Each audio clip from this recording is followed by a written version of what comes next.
So, I'm gonna ask the question real quick. Were we on break last week when it came to Magi? Because it took a long time for this chapter to come out. I don't know if we had a break. I assumed we did because I was completely unaware. But if we didn't have a break last week, is it normally take this long to actually translate the series? I'm just wondering because I recently just caught up, so I have no idea. But regardless of that, this chapter, the cliffhanger we're left upon. Oh god, oh my god, the cliffhanger that happened in this chapter is a bitch. Like, it just straight up, I'm not a fan of that cliffhanger. So, Alibaba lost a leg. So, here's the way you could take that ending. You can either assume Alibaba just got his leg completely cut off and it's gone, or you could possibly think that maybe Hakuryuu has him in an illusion. He's using Belial's magic since he's in, Dinjin equipped. You could assume that maybe Alibaba's in some form of genjutsu type thing going on, and he's just seeing an illusion of his leg chopped off. I hope it's that, because if we have Alibaba missing a leg, that's gonna be just, how is he going to get that fixed? Because, I mean, seriously, if his leg is gone, that's not good at all. So, the cliffhanger is just outright, it just slaps you in the face. It really just slaps you in the face. It gives you the backhand and says, you gotta wait till next week. You gotta wait till fucking next week. And I'm not a fan of that. But, hey, well, I mean, there's nothing we can do. So, the chapter of Magi. Very, very good. It continues the progression of the fights when it comes to this series and this arc in general. And one thing I really have to say that I've actually neglected to talk about since I've been reviewing this the past couple weeks, I like the structure of fights when it comes to this series. Like, the structure of Magi's fights, they're very fluid, and sometimes it feels like I'm actually watching an anime when I am reading these different panels from the manga. And it's really insane to see how some of these panels really just come to life when you're reading these chapters. I like that. I mean, I really like the artwork in Magi so much, and to see how the panels progress, like, they're just so fluid.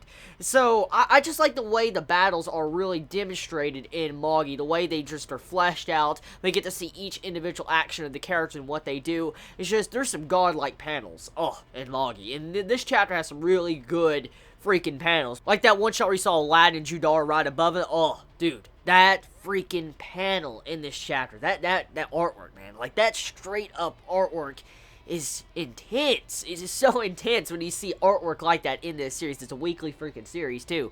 So, moving past the artwork.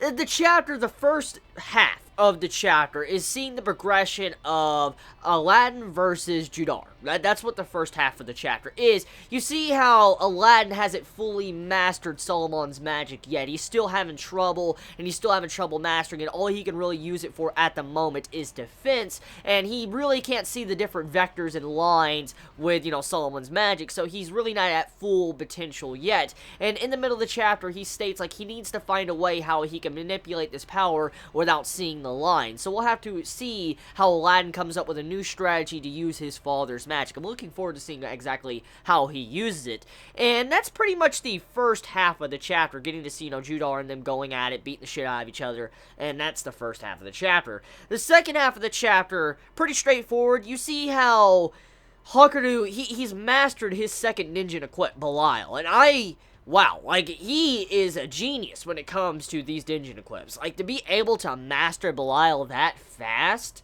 like, that's ridiculous in of itself. But the way Belial's Dinjin equipped looks in this chapter is just so menacing. Like, seriously, did you see the design of Belial and Hakuryuu in this chapter? Like, this freaking bones and, like, the serpent-type bones going all wrapped around him. It just looks so creepy. It really did. Ominous and creepy. And I like that so much. I like the new character design of Hakuryuu in this chapter. Like, that character design, I'm digging it right now. I'm fucking digging that character design.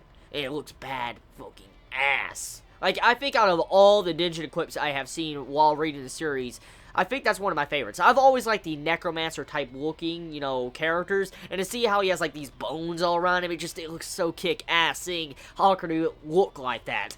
So, we have to guess and assume that since he has mastered this, that he is incredible when it comes to, you know, being a Digin-equipped user. Like, he's mastered his extreme magic, stuff like that.